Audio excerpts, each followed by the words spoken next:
दिवा हे प्रकाशाचं रूप, अंधकाराचा नाश करून तेजोमय विश्वात नेणाऱ्या प्रभेचं प्रतीक, असत्याकडून सत्याकडे नेणारा देवदूत, सूर्याच्या प्रभेची प्रतिमा अशा दिव्याला आपण वंदन करूया. या दिव्याच्या ओवाळणीनं आपण देवदेवतांना प्रसन्न करूया.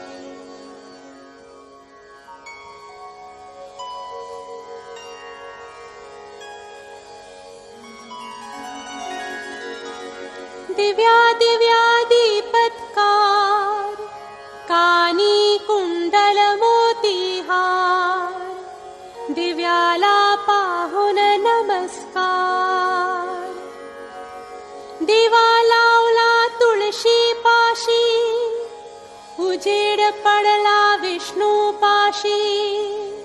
माझा नमस्कार सर्व देवांपाशी.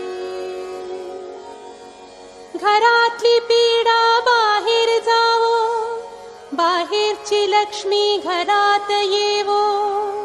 घरच्या धन्याला उदंड औक्ष देवो.